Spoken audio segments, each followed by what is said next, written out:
Savez-vous quel type de criminel fait le plus peur aux juges? Ce n'est pas le tueur en série. Ce n'est pas un tueur sans cligner des yeux, ni un gangster, mais des enfants mineurs de moins de 18 ans. Même des mineurs qui ont commis des crimes, vous pensez qu'ils devraient être jugés avec clémence? Devrait-on leur donner une chance de se racheter ou les juger sévèrement comme d'autres criminels ayant les mêmes accusations? Bonjour à tous! La chaîne de critique est de retour. Aujourd'hui, je vais vous présenter un film très populaire qui vient de sortir en Corée du Sud. Le film s'appelle Tribunal des mineurs. L'histoire commence avec cette juge qui est en train de passer un entretien. Elle dit à la caméra que la Corée du Sud compte plus de 3300 juges, dont seulement un peu plus de 20 s'occupent des affaires. Des tribunaux pour les mineurs. Ces plus de 20 juges doivent faire face à plus de 30 000 crimes commis par des mineurs. Un journaliste portant des lunettes demande à un CEO pourquoi il fait ce travail. Le jugement pour les criminels mineurs. Sa réponse étonne tout le monde, la raison est simple. Elle déteste les criminels mineurs. Après la fin de l'interview, Eun-seok est transféré à un nouveau département et prend son poste. À ce moment, la caméra se déplace à l'extérieur du bâtiment. Une foule de citoyens crie des slogans pour abroger la loi sur les mineurs, empêchant la loi. La protection excessive de ces criminels mineurs. Dès son premier jour de travail, Eun-seok est confronté à une grosse affaire. Son collègue Tae-ju et Eun-seok partagent le même bureau et sont donc appelés d'urgence. Le chef d'équipe Kang a enquêté sur une affaire impliquant un adolescent nommé Sung qui a tué quelqu'un par accident et les circonstances sont très tragiques. Mais, comme il n'a pas encore 14 ans, il est protégé par la loi sur les mineurs. Quelle que soit la décision, elle suscitera des opinions divergentes. Monsieur Kang décide de confier cette affaire difficile à Eun-seok qui vient juste de commencer. Elle ne dit pas grand-chose. Après être entrée dans son bureau, elle commence à étudier le dossier alors qu'elle n'a pas encore fini de le lire. Ses collègues l'ont invitée à sortir pour manger. Il s'avère que le nouveau département a une tradition très bizarre. Chaque fois qu'un criminel mineur sort de prison, ils organisent un repas pour célébrer le visage enjoué d'Eun-seok. Contrairement à l'enthousiasme de ses collègues, ceux-ci encouragent les enfants à retrouver confiance en eux. C'est à ce moment-là que le premier moment culminant du film apparaît une criminelle mineure. Xiaomi est traitée de voleuse par un autre client, les deux parties échangent des mots sans fin, Eun-seok se dépêche de retourner à l'affaire. Elle propose alors à tout le monde d'appeler la police, puis elle se retourne pour partir, Tae-ju la poursuit en la critiquant. Eun-seok ne se soucie pas des sentiments de Somi, il pense que son comportement est trop brusque. À ce moment-là, un autre collègue arrive en courant pour informer. Le portefeuille du client a été retrouvé. Après que tout le monde soit revenu, Somi s'excuse, mais Eun-seok refuse ses excuses. Elle pointe directement que Somi a encore beaucoup de portefeuilles sur elle. Eun-seok a été témoin de l'acte de vol de Somi. L'atmosphère devient soudainement silencieuse, les collègues entendent des rumeurs. Eun-seok est célèbre pour son jugement sévère, c'est pourquoi tout le monde découvre maintenant la terreur qu'elle impose. Finalement, le jour où Eun-seok démontra ses compétences approche, le procès de Sung-gu commence. Sung-gu souffre d'un trouble mental, ce qui lui cause un sérieux obstacle psychologique. Il y a eu un moment où sa maladie était si grave qu'il a dû être hospitalisé et sous traitement médicamenteux. Pendant le procès, Sung-gu dit à Eun-seok que le jour où le crime a eu lieu, il avait pris des médicaments. Mais après avoir pris les médicaments, il a commencé à avoir de graves hallucinations et à ce moment-là, Sung-gu a rencontré un ami vivant dans le même quartier. Cet ami voulait emprunter un téléphone portable, alors Sung-gu l'a emmené chez lui, mais sur le chemin du retour, il y avait beaucoup de bruit. Par conséquent, ses hallucinations se sont soudainement intensifiées et finalement, le garçon a accidentellement causé un meurtre. Yu a également pris conscience de son avantage d'âge, sachant qu'il ne serait pas sévèrement puni. Il a donc ri avec grand plaisir. Cela a rendu le personnel du tribunal extrêmement furieux, attendant la fin de la première audience. La mère de l'accusé s'est précipitée, et dès son arrivée, elle a utilisé l'âge de son fils comme excuse. Elle a essayé de convaincre le juge, et a même eu l'audace de demander quand Sung-gu pourrait être libéré sous caution après qu'Eun-seok ait interrogé la mère de Sung-gu. En apprenant que la mère de Sung-gu n'avait jamais rendu visite à la famille de la victime, Eun-seok est devenu furieux. Elle a crié à la mère de Sung-gu qu'elle devait d'abord aller chez la victime pour présenter des excuses avant de revenir me parler. Lors de la deuxième audience, Eun-seok a vu, à travers le mensonge de Sung-gu, après plusieurs nuits sans sommeil à étudier, Eun-seok a découvert que les personnes atteintes de troubles mentaux comme Sung-gu ne peuvent pas se concentrer longtemps. Elle a affirmé que la méthode de commission du crime de Sung-gu était relativement complexe. Cela ne correspondait pas du tout à ce que le garçon avait déclaré. De plus, il connaissait très bien la loi sur les mineurs. Sung-gu savait qu'il n'était pas obligé de mentir pour alléger sa culpabilité. Il pouvait dire que ce crime avait été commis par quelqu'un d'autre. Ou que Sung-gu avait un complice. En résumé, le garçon portait le chapeau pour quelqu'un d'autre à travers l'enquête sur l'historique des discussions. Eun-seok a découvert que, avant et après le crime, Sung-gu était en contact régulier avec une fille nommée Eun-yeon. De plus, la caméra dans l'ascenseur avait également enregistré Eun-yeon parlant à la victime. Cependant, récemment, M. Kang se préparait à entrer dans le monde politique. Il craignait qu'Eun-seok ne mène une enquête erronée qui pourrait l'impliquer. C'est pourquoi il a fermement décidé de mobiliser les forces pour enquêter sur Eun-seok. Heureusement, à ce moment-là, un de ses collègues séduisants s'est rangé du côté d'Eun-seok. Il trouvait les arguments d'Eun-seok très raisonnables et il est même allé sur les lieux où Sung-gu s'est confessé. En vérifiant la caméra de sécurité, il a remarqué que Sung-gu s'était retourné comme s'il regardait quelqu'un. Il a ensuite vérifié la caméra de l'autre côté de la rue et a effectivement découvert que la personne suspecte, Eun-seok, était une fille nommée Yeon, une élève de lycée. La criminelle, experte en vol de portefeuille, étudie également dans la même école que Yeon grâce à sa relation avec Somi. Il a réussi à demander à la cybercafé si Yeon venait souvent, puis lui et Eun-seok ont partagé l'information. Taeju est allé chez Yeon tandis que Eun-seok est allé au cybercafé. C'est vrai que le ciel ne déçoit pas les gens. Eun-seok a effectivement rencontré Yi-eun. Le développement est encore plus complexe que prévu. Les parents de Yeon sont en affaires à l'étranger toute l'année, après avoir appris qu'Eun-seok enquête sur Yeon. Ils ont directement convoqué le plus grand cabinet d'avocats de Corée pour résoudre cette affaire. L'avocat du cabinet et Eun-seok se connaissent sous les obstacles de l'adversaire. L'affaire devient de plus en plus confuse. Yeon a déclaré qu'elle ne connaissait pas AI nommé Sung-hu, mais Eun-seok a directement présenté leur historique d'appel. En conséquence, l'avocat a répété des propos similaires. Elle a demandé à Eun-seok de respecter sa liberté personnelle, mais Eun-seok ne s'est donc pas retrouvé en position défensive. Elle a sorti la vidéo de la caméra montrant Yeon et Sung-hu en train de discuter dans l'ascenseur et l'historique de leur conversation. De plus, avec le casier judiciaire antérieur de Sung-hu, Yeon avait déjà passé la nuit au cybercafé avant de se livrer à des activités illégales. Finalement, ils ont décidé de placer Yeon en détention pendant quelques jours, puis M. Kang a appris qu'Eun-seok et Tae avaient discrètement enquêté et arrêté quelqu'un. Il a alors convoqué les deux personnes au bureau pour les réprimander, leur donnant une claque sans qu'ils aient le temps de réagir. Eun-seok a immédiatement rétorqué « Ces enfants ne sont pas des criminels internationaux ou des tueurs en série avec un QI très élevé. » À peine adolescents, ils commencent déjà à utiliser des ruses pour s'opposer à l'appareil judiciaire. Si ce n'est pas traité, en grandissant, ils mépriseront de plus en plus la loi. Elle ne fait que défendre la vérité et la justice. Sur quoi s'appuyer donc pour être en colère?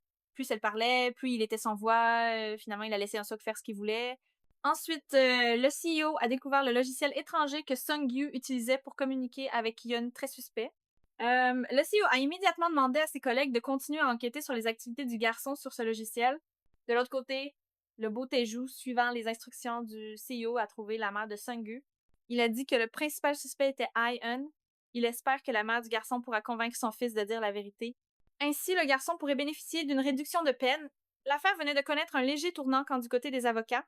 Ils ont utilisé les médias pour attaquer Eun-seok, qu'elle a évoqué la douleur des proches. Les mineurs criminels avaient déjà été jugés sévèrement par Uncheo, les gens critiquent. Le style de travail d'Uncheo est trop rigide. Ensuite, ils ont évoqué l'affaire d'Yeon, ils l'ont critiqué pour avoir enquêté trop en profondeur. Monsieur Kang, apprenant cela, s'est mis en colère, il a déprimé et a confié cette affaire à Taeju, tandis qu'Uncheo est devenu assistant. Mais heureusement, lors de la dernière audience, Sung-woo a également sérieusement déclaré que le véritable coupable était Yeon. Tu es également sérieux en révélant que le véritable coupable est Yeon. Selon le garçon, quand Yeon a tué, il pensait que Yeon plaisantait. Face au témoignage de Sung, Yeon a également reconnu les faits. Elle a tué, mais elle ne reconnaît pas avoir planifié le meurtre. Auparavant, elle a seulement dit qu'il s'agissait d'un meurtre impulsif. Les deux enfants ont été démasqués. Selon les informations, ils ont discuté sur l'application.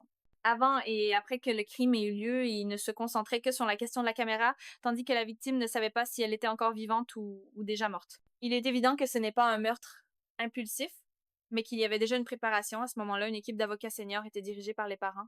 Un a été invité à commencer à jouer son rôle. Ils ont fait venir un psychologue pour examiner la fillette. Le médecin a diagnostiqué qu'elle souffrait de dépression et d'amnésie. Cette maladie lui faisait penser que les actions involontaires des autres pourraient lui faire du mal. C'est pourquoi elle a commencé à penser à se défendre. Un CEO ne voulait pas rester là à laisser cette fillette rusée simuler une maladie pour échapper à ses crimes. Elle a commencé à semer la discorde entre les deux criminels, bien que leur âge ne soit pas très avancé. Cette ruse a été extrêmement efficace. Les deux enfants ont commencé à se critiquer mutuellement, se disputant à un point tel qu'ils n'ont pas pu se réconcilier. Finalement, les accusations étaient claires. Sous les conseils de M. Kang et Eun-seok, le tribunal a prononcé une peine sévère. Yeon a été condamné à 25 ans de prison et à 2 ans de réclusion. Le coupable a finalement été pris dans les filets. Cette affaire vient juste de se terminer. Eun-seok et Taeju ont reçu une nouvelle affaire. Par le passé, Taeju s'occupait d'un délinquant juvénile coupable de vol. La fillette s'appelle Euji. Le soir, Euji est venue au tribunal chercher Taeju, mais elle a été surprise de voir Eun-seok.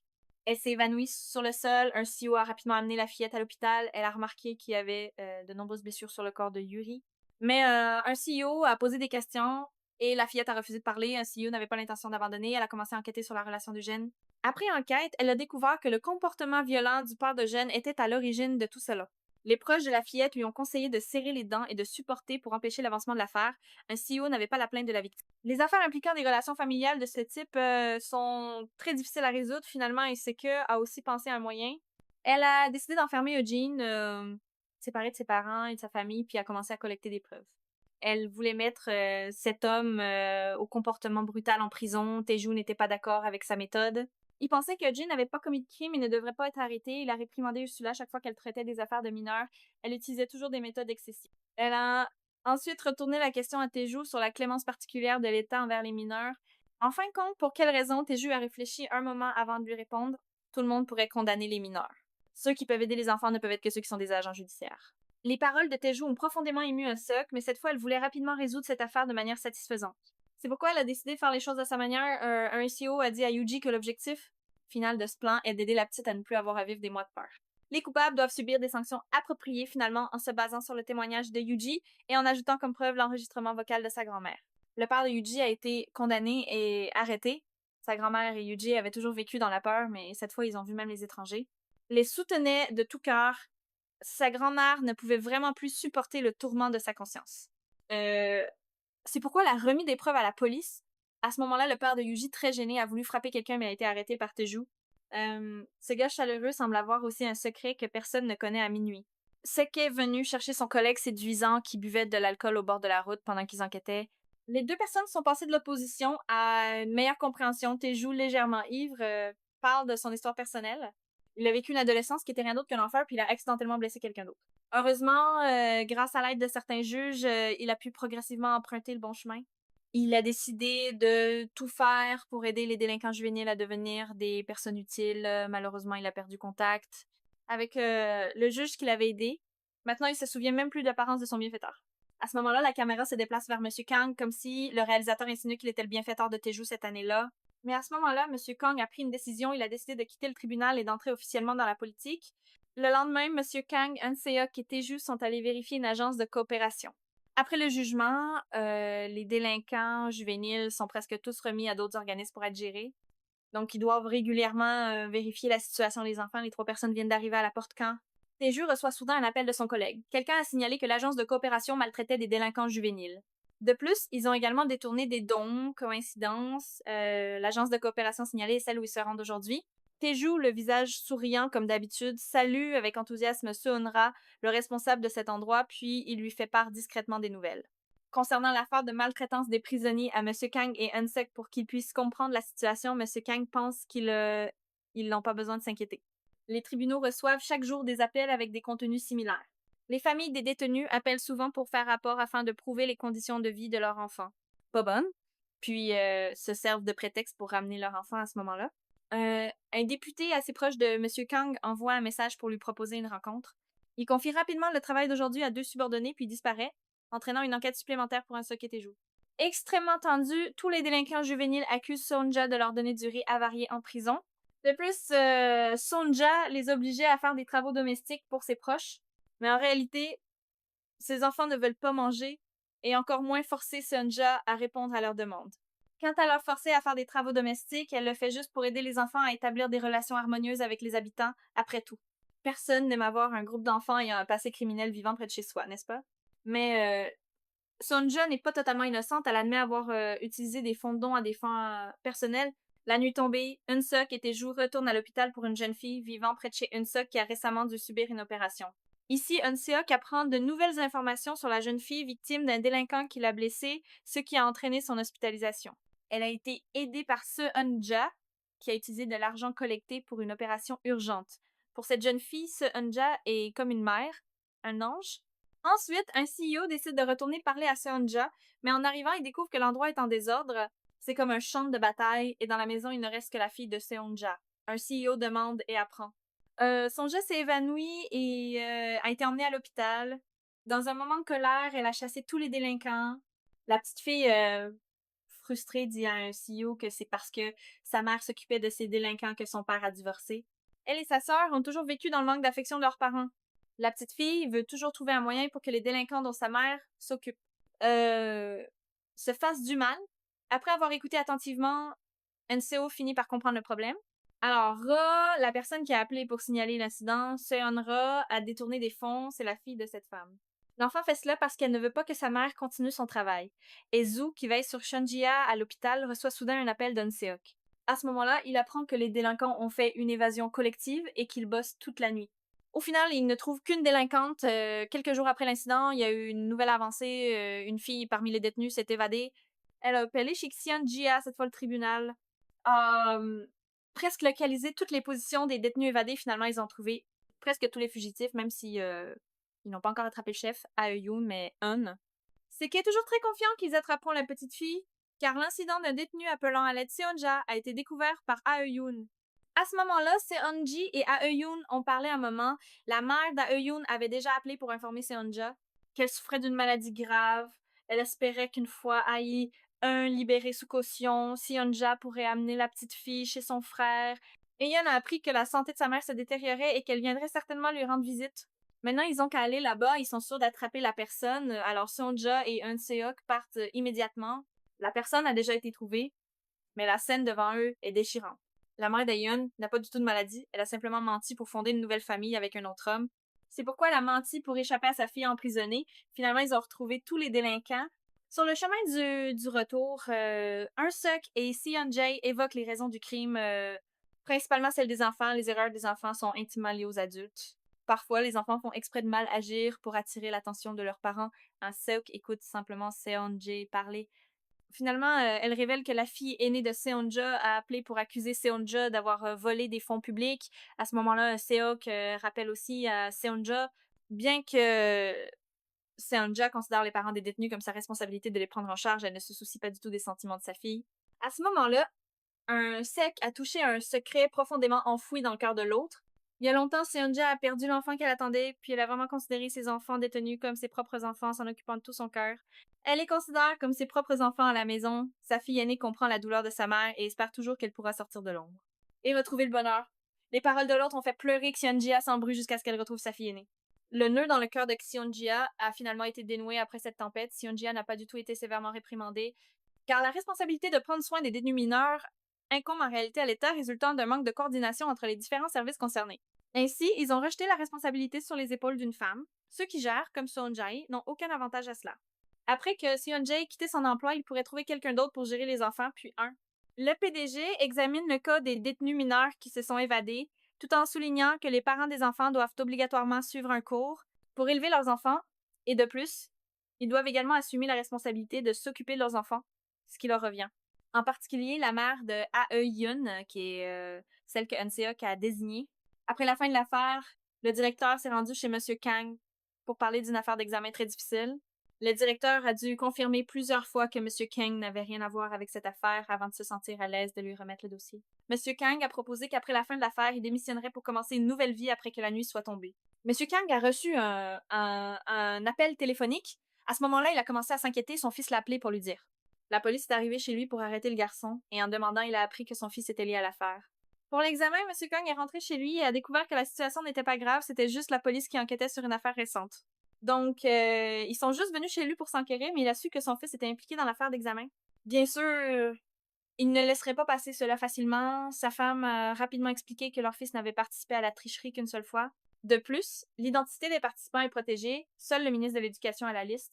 M. Kang s'est immédiatement effondré. Tout le monde se concentre sur cette affaire. S'ils la traitent avec légèreté, ils seront critiqués par le public, tandis que s'ils la traitent sévèrement, le ministre de l'Éducation se souviendra et cherchera à se venger. Quelques jours plus tard, M. Kang était comme une âme perdue. Les parents des élèves impliqués dans cette affaire sont tous des personnages de haut niveau. Cette affaire est déjà difficile à résoudre, maintenant elle est encore plus. C'est encore plus compliqué.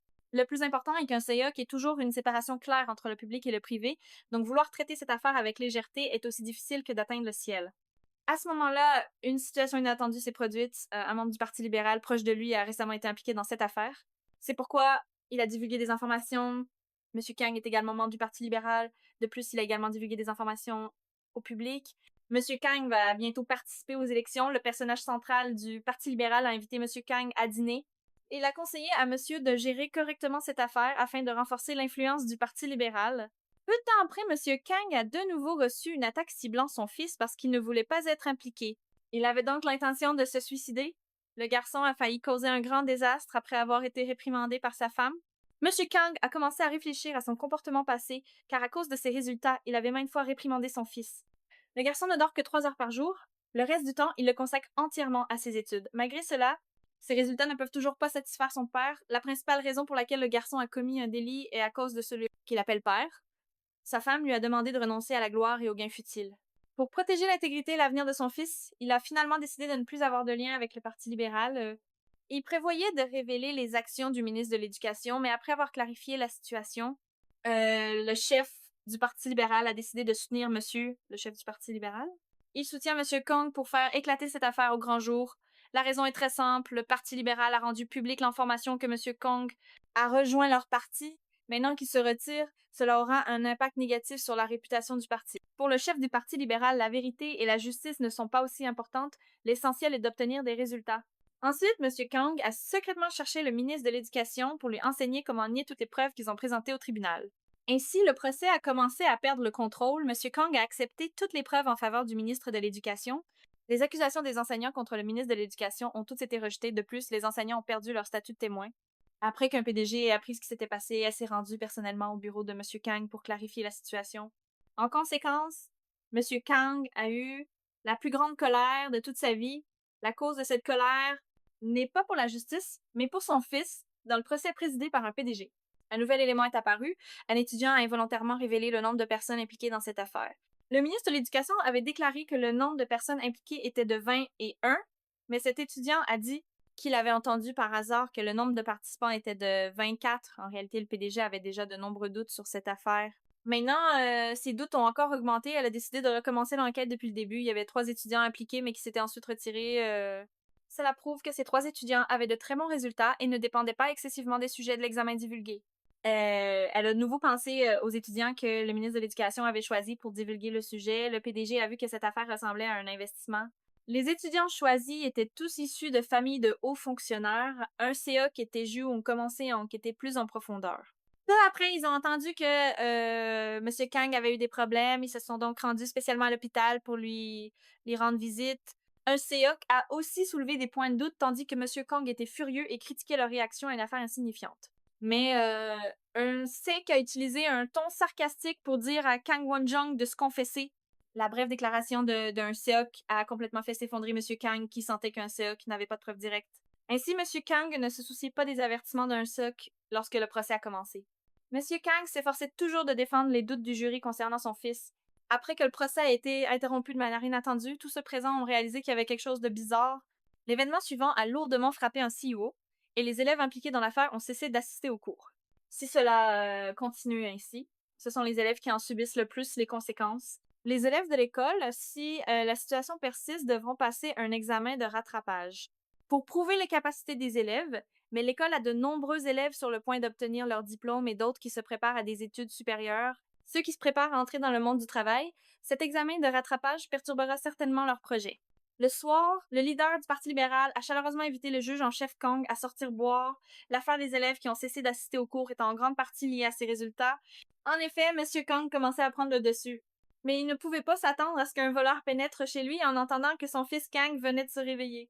Un CK s'est rendu pour rendre visite au garçon. Son objectif était très clair. Elle voulait que le garçon lui fournisse des preuves. Le garçon pleurait tout en murmurant qu'il ne pouvait pas trahir son père, mais un CEO lui a dit qu'il ne pouvait pas abandonner les élèves innocents. Impliqués dans cette affaire, ce sont eux qui doivent subir l'injustice. Les enfants ne sont en aucun cas de mauvaises personnes. Le garçon était ébranlé par les paroles d'un CEO et a finalement décidé de fournir un témoignage après un CEO qui s'est précipité vers le directeur pour faire une dénonciation. Monsieur Kang était aussi son supérieur. Lorsqu'il a été convoqué par le directeur, Monsieur Kang était extrêmement en colère car la personne à l'origine de toute cette affaire était un CEOC. La personne qui a apaisé la colère de Monsieur Kang était aussi un CEO qui avait utilisé la loi sur la protection des mineurs, que Monsieur Kang avait lui-même modifié il y a 5 ans. Avant que cette affaire ne se produise, M. Kang était typiquement quelqu'un de tenace et intègre. Il avait toujours cherché à étudier la législation sur les mineurs, car il voulait s'engager dans la politique. Juste pour faire entendre la voix des enfants délinquants, un CEUC espérait que M. Kang modifierait la loi sur les mineurs pour le bien des enfants. Et non pour d'autres raisons, son comportement à ce moment-là équivalait à « il écrasait de ses propres mains l'avenir des jeunes pousses ». La légitimité dans le cœur de M. Kang a également triomphé. Il a décidé de ne plus couvrir son fils et a ensuite pris en charge cette affaire. Lorsque le juge en chef Kang a quitté le tribunal, Tae-joo était là pour lui dire au revoir depuis longtemps. Il y a longtemps, un enfant qui avait été en prison avait pris une photo avec lui. Maintenant, il a grandi et lui a remis cette photo, les 2 personnes sur la photo étant le juge en chef Kang et Tae-ju. Mais ce n'est qu'à ce moment-là que Monsieur Kang a réalisé que c'était la personne qui l'avait aidé autrefois. Le juge en chef Kang avait aidé Tae-ju à lasser ses chaussures et maintenant, en le revoyant, Tae-ju a lui-même lassé les chaussures de Monsieur Kang. Cette scène est vraiment émouvante. Monsieur Kang regarde affectueusement Tae-ju et lui dit merci maintenant Tae-ju. Et devenu un juge exceptionnel pour guider d'autres jeunes délinquants, ce qui est aussi une manière de rendre de l'appareil. En effet, lorsque Tae-ju a été transféré ici, Monsieur Kang l'avait déjà reconnu. Mais inquiet pour les sentiments de Tae-ju, il n'a rien dit et les deux se sont regardés comme des étrangers. En fin de compte, Tae-ju s'est incliné longtemps en direction du dos de Monsieur Kang qui s'éloignait. Monsieur Kang a également laissé une lettre d'adieu pour Eun-seok dans laquelle il souligne qu'il ne la déteste pas du tout. Il espère qu'un jour, ils se retrouveront. Cette séparation inattendue suscite des regrets. Regrets que les gens ressentent alors qu'ils ne se sont pas encore remis de la tristesse de la séparation. Puis, un incident inattendu s'est produit. Tae-ju avait aidé un enfant avec un casier judiciaire nommé Do-seok. Maintenant, Do-seok a falsifié son permis de conduire et la voiture qu'il conduisait a attiré l'attention de la police pendant sa fuite. Do-seok a causé de nombreux accidents, un livreur a été gravement blessé et Do-seok lui-même est tombé dans un profond coma. Un groupe d'élèves témoigne devant le tribunal que Do-seok les a forcés à monter dans la voiture pour aller prendre l'air tandis que Do-seok pleure silencieusement. Elle critique ce groupe d'élèves perturbateurs qui sont de véritables éléments nuisibles et qui incitent souvent son fils à sortir. Si Do-seok ne conduit pas, ils viendront jusqu'à chez eux pour les déranger, causant beaucoup de soucis à Do-seok qui est déjà en détresse à cause de ça. En marchant dans le couloir, elle croise soudainement le nouveau juge en chef, Jun-hee. De la scène où Gun-hee et Eun-seok se rencontrent, on peut voir qu'ils ont tous deux un passé peu reluisant. Gun-hee s'éloigne à peine que Eun-seok reçoit soudainement une très mauvaise nouvelle. L'état de Do-seok s'est détérioré, l'hôpital confirme. Le jeune garçon est devenu un légume, Tae-ju, qui a une très bonne relation avec Do-seok, s'effondre immédiatement en apprenant la nouvelle. Toute la nuit, il n'a eu que des larmes pour le consoler, puis Tae-ju et Eun-shi commencent à enquêter en profondeur. Les deux découvrent que les élèves qui accusent Do-seok de les avoir forcés à monter dans la voiture ont supprimé tout le contenu qu'ils avaient publié sur les réseaux sociaux. De plus, lors de l'interrogatoire, la personne qui a loué la voiture a déclaré qu'un garçon était venu louer la voiture avec une fille. En comparant, il semble que ce soit une fille qui était également présente dans la voiture. La fille s'appelle Mizu. Ensuite, le tribunal des mineurs reçoit une clé USB envoyée par Mizu. Tout le monde se précipite pour regarder le contenu à l'intérieur de la clé USB. Le contenu dans la vidéo montre Do-seok en train d'être battu. Cette vidéo prouve que les paroles de la mère de Do-seok sont la vérité, mais malheureusement, la vidéo n'a pas de son. Do-seok envoie immédiatement la clé USB pour confirmer si le contenu est vrai ou faux, et ce qu'elle reçoit est un extrait de vidéo qui n'a pas été coupé. Une surprise plus grande que le son a également été restaurée en revoyant la vidéo. Eun-seok a entendu ce que Seok a dit. Il a prié pour que quelqu'un lui retire certaines photos juste au moment où Eun-seok n'avait pas de procès aujourd'hui. Elle a donc commencé à interroger chaque élève, et quand elle a interrogé la fille Miju, Eun-seok a demandé à tout le monde d'arrêter l'enregistrement. Parce que Miju est le point crucial, c'est elle qui a envoyé la clé USB au tribunal. Eun-seok a assuré à Miju qu'il ne révélerait pas ses paroles devant le tribunal comme preuve finale. Eun-seok a également découvert la vérité. En termes simples, ce sont des élèves malveillants qui ont forcé Mizu à prendre des photos pour les envoyer à un Seok qui voulait aider son ami à les effacer. C'est pourquoi ces élèves particuliers le détestaient. Finalement, ils ont commis un crime contre le garçon. L'incident était trop sérieux, donc Seok a conseillé à Mizu d'aller au tribunal en tant que témoin. Pendant ce temps, le livreur a eu un accident de voiture et est malheureusement décédé. La nature de l'affaire devient de plus en plus grave. Seok a utilisé la vidéo où Seok a été agressé comme preuve. Elle a clairement témoigné des actions inhumaines des élèves particuliers, mais malheureusement, Mizu, le témoin ayant un lien direct avec l'affaire, ne pouvait pas se présenter pour témoigner. C'est pourquoi le procès manquait de preuves directes pour établir la culpabilité. Finalement, le juge principal Gun-hee a statué qu'en raison du manque de preuves directes, il n'était pas possible de condamner. Ces enfants particuliers ont aidé un Seok à falsifier des documents d'identité et un permis de conduire, ce qui a conduit à de graves conséquences. L'affaire devait initialement être qualifiée en homicide criminel, mais a finalement été réduite à la peine minimale. En sortant du tribunal, Miju s'est complètement effondrée. La fille a pensé à la dernière phrase d'un Seok lorsqu'il a rencontré un incident inattendu. La plupart des chauffeurs tourneront le volant dans l'autre sens pour se protéger. Eun-seok, voulant protéger les autres, a donc enduré seul les pires souffrances. Le garçon s'est gravement blessé et est devenu un légume Mizu, avec un cœur lourd, ne pouvait que pleurer. Malheureusement, Eun-seok ne pouvait plus entendre les pleurs de la fille les jours suivants. Eun-seok portait encore un fardeau lourd qu'il ne pouvait pas contenir. Elle a reçu une nouvelle affaire qui s'était produite récemment. Après avoir vu le contenu du dossier de l'affaire, Eun-seok s'est évanoui, bien que son corps ne soit pas encore complètement rétabli. Mais elle est repartie travailler rapidement parce qu'elle tenait beaucoup à cette affaire. Selon la description du juge principal, l'affaire est un meurtre brutal et inhumain. La victime a été trompée et finalement agressée par des criminels. La victime se souvenait vaguement que 4 personnes l'avaient agressée, mais étant sous l'emprise de l'alcool, elle ne se souvenait que de 3 visages. Grâce à l'ADN trouvé sur le corps de la victime, 2 des 4 criminels ont été identifiés. Parmi eux, un enfant nommé Indium a dit qu'il était présent mais qu'il n'avait pas participé à l'affaire. De plus, l'enquêteur n'a pas trouvé l'ADN de l'enfant sur le corps de la victime.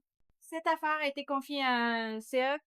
Teju a également ressenti l'entêtement d'un SEOC envers cette affaire. Au cours de l'enquête, ils ont découvert que enfant Indium avait déjà lancé des briques du haut d'un étage, ce qui avait conduit à un meurtre.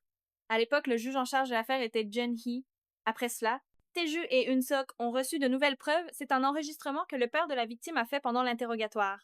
Enrium a admis qu'à ce moment-là, il avait trop bu, donc il n'a pas pu violer la victime dans un accès de colère.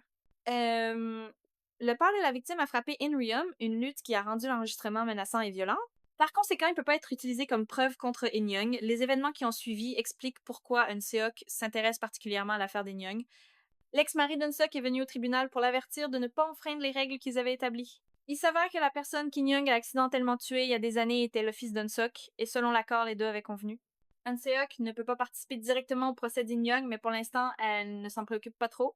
À l'époque, In-young a échappé à la culpabilité car il était encore un enfant, mais le petit garçon n'a montré aucun remords après avoir accidentellement tué le fils d'Eun-seok. Le petit garçon a également commis de nombreux autres crimes, et c'est pour cette raison qu'Eun-seok déteste tant les criminels de jeunes. Rapidement, le jour est arrivé où Indium devait comparaître devant le tribunal. Il affirmait toujours qu'il avait tout fait pour dissuader ses complices. De plus, il avait jamais mis les pieds sur le chantier, mais Eun-seok avait déjà tout préparé et elle a projeté une vidéo. Capturée par la caméra de bord d'une voiture garée à proximité, la vidéo prouve que Han-young était également l'un des criminels en raison de faux témoignages, donc la nature de l'affaire a changé. Un CEO a affirmé qu'elle élèverait le niveau de l'affaire à un niveau plus élevé. Elle a temporairement mis de côté ses inquiétudes. Lors du procès, un CEO a dû faire face à 2 coups durs. La victime a rappelé le nom du 4e suspect. Cette personne était celle qui, autrefois, avait lancé des briques avec Indium, tuant son enfant. Un CEO n'en revenait pas encore. Soudain, la mère de son ex-mari a foncé sur elle pour lui donner une claque et elle l'a réprimandée. À l'époque, elle n'avait pas veillé sur ses enfants correctement. Maintenant, elle a causé la perte de son fils, si bien qu'elle était si inquiète qu'elle ne pouvait pas trouver un nouvel amour. Un CEO a faim d'être résiliente et s'est éloignée, mais une fois arrivée dans un endroit où personne n'était, elle s'est effondrée au sol. Ses larmes coulaient. La mère, après tant d'années, n'avait toujours pas surmonté le traumatisme de la mort de son fils. Elle était la victime la plus digne de pitié. L'histoire passée d'Eun-seok était répandue partout.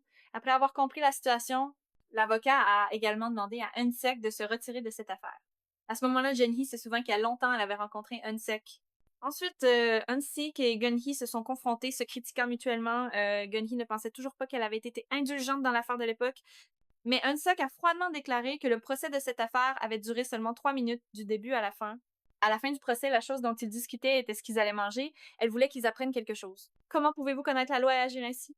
La prochaine fois, vous pouvez piétiner la loi à votre guise, n'est-ce pas? Jun-hee a également été impliquée, mais finalement, elle a abusé de son pouvoir et n'a pas permis à Eun Seo-hyuk de participer à cette affaire, mais Eun Seo-hyuk n'a pas abandonné. Elle s'est précipitée pour trouver Teju. Seo-hyuk s'est demandé pourquoi la victime se souvenait soudainement de l'identité du 4e homme. C'était Teju qui a dit qu'il il avait déjà traité une affaire où un mineur avait fourni des informations. Do-hyuk était le chef de la bande d'élèves perturbateurs car il entraînait souvent ses camarades à sortir pour se battre. Un CEO a immédiatement commencé une enquête. Do-hyuk a découvert que la petite amie de Do-hyuk était également une délinquante mineure. La fille haïssait Do-hyuk jusqu'à la moelle. Dès qu'on a mentionné le nom de Do-hyuk, elle a immédiatement révélé tous les crimes de son petit ami. La bande de Do-hyuk était en réalité un endroit rempli de crimes. Il ne se contentait pas de s'en prendre aux filles. Mais il forçait ses filles à escroquer puis à filmer des vidéos pour faire du chantage en se basant sur l'adresse fournie par la petite amie de Do-hyuk. En allant à leur repère, elle a été attaquée par Do-hyuk alors qu'elle était dans une situation désespérée. La police est arrivée à temps et a arrêté tous les membres. Eun-seok a également rapporté toutes les nouvelles pistes au juge. Le juge Jun-hee, bien qu'elle ait vu Eun-seok couvert de blessures, a montré un peu de compassion. Mais elle est restée ferme dans son opinion selon laquelle résoudre l'affaire était la responsabilité de la police et le juge ne s'occupait que des procès. De plus, elle a estimé que Eun-seok devrait se cacher. Quoi qu'il arrive, elle ne devrait pas participer à cette affaire. Bien qu'elle ait dit cela, Jun-hee a également été touchée par le sens de la justice d'Eun-seok. Ses pensées ont quelque peu changé alors qu'elle examinait l'affaire de In-ryum. Le tribunal a convoqué Do-hyuk à comparaître en tant que témoin. Do-hyuk, n'ayant jamais eu de courage, n'a pas osé se lever et a seulement incriminé ses complices. Mais Teju avait déjà obtenu des témoignages des 2 autres complices. Il les a menacés avec les crimes de ceux-ci. Les 2 garçons si effrayés ont désigné Do-yuk et In-ryum. En voyant cela, In-ryum a rapidement rejeté toute responsabilité sur Do-yuk.